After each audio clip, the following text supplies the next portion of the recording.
Good morning student. चलिए देखते हैं आज कहाँ से पढ़ना है हमें। किशन भैया की शादी ठीक हुई। दादी माँ के उत्साह और आनंद का क्या कहना। दिन भर गायब रहती, सारा घर जैसे उन्होंने सर पर उठा लिया हो। पड़ोसिनें आती, बहुत बुलाने पर दादी माँ आती। बहन बुरा न मानना, कार परोजन का घर ठहरा। लेखक कहता है कि मेरे बड़े भाई की शादी तय होने पर दादी माँ के तो उत्साह और आनंद का ठिकाना ही नहीं रहा। वह दिन भर इधर उधर गायब रहती, सारा घर जैसे उन्होंने अपने सर पर उठा लिया था। पड़ोसिनें आती तो वह उनसे जल्दी मिलने नहीं आती, बहुत बुलाने पर आती तो वो जो है उनसे कहती कि बहन बुरा मत मानना, कार परोजन का घर है, समय ही नहीं मिलता।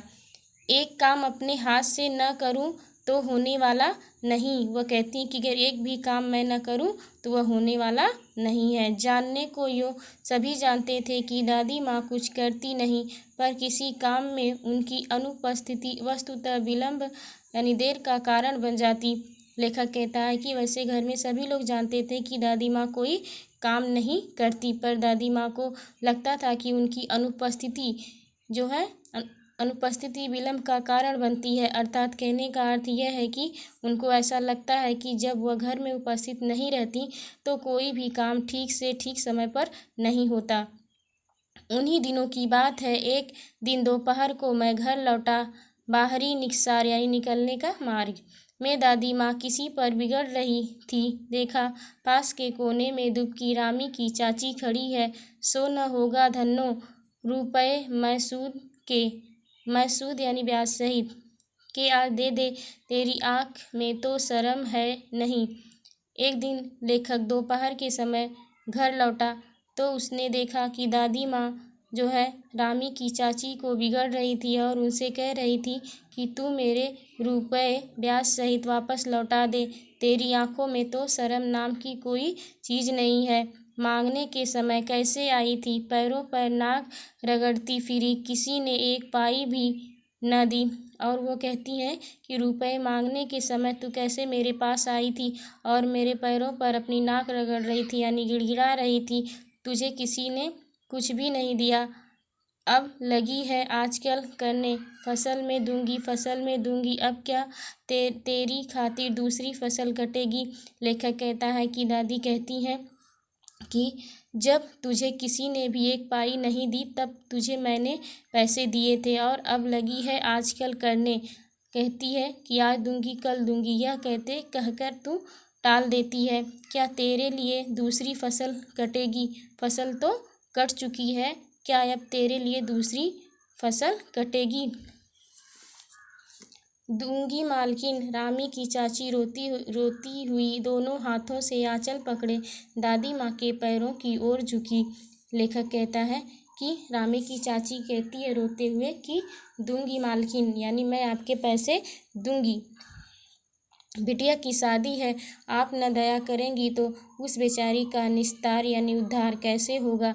रामी की चाची हाथ जोड़ते हुए कहती हैं कि दादी माँ से कि रामी की चाची हाथ जोड़ते हुए दादी माँ से कहती हैं कि मैं आपके सारे पैसे लौटा दूंगी, लेकिन अगर आप दया नहीं करेंगी तो मेरी बेटी का उद्धार कैसे होगा। हट हट, अभी नहा के आ रही हूँ। दादी माँ पीछे हट गई।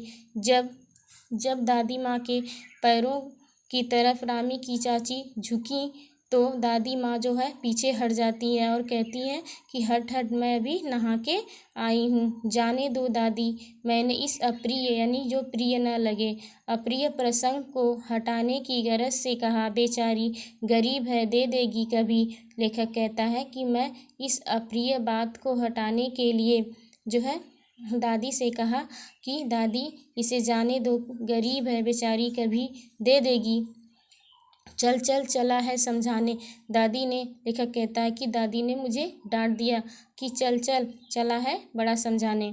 मैं चुपके से आंगन की ओर चला गया। लेखक कहता है मैं चुपचाप आंगन की ओर चला गया। कई दिन बीत गए, मैं इस प्रसंग को एकदम सा भूल गया। एक दिन रास्ते में रामी की चाची मिली। वह दादी को पूतो फलो दूधो नहाओ का आशीर्वाद दे रही थी। लेखक कहता है कि कुछ दिन बीत गए और मैं इस प्रसंग को यानी इस बात को एकदम सा भूल गया, यानी मुझे यह बात याद ही नहीं रही। एक दिन रास्ते में मैंने रामी की चाची को देखा जो दादी को पूतो फलो दूधो नहाओ का आशीर्वाद दे रही थी। मैंने पूछा, क्या बात है धन्नो चाची?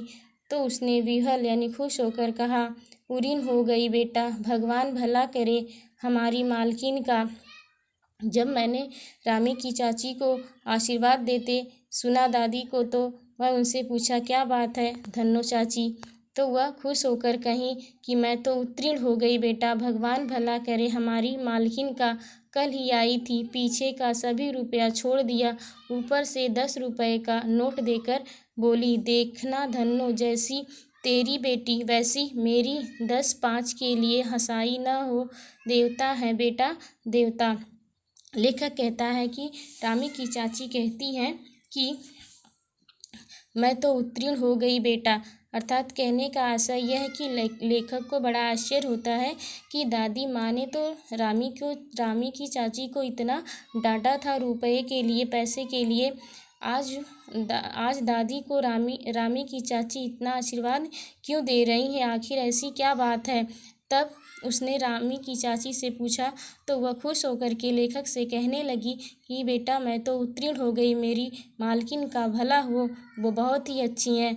आगे जो पीछे का सारा रुपया उन्होंने छोड़ दिया और ऊपर से 10 रुपये का नोट देकर बोली कि तेरी बेटी मेरी बेटी जैसी है, 10-5 के लिए हंसाई न हो, वो तो देवता है बेटा देवता। यानी कि दादी को जो है रामी की चाची ने कहा कि वो देवता है बेटा देवता।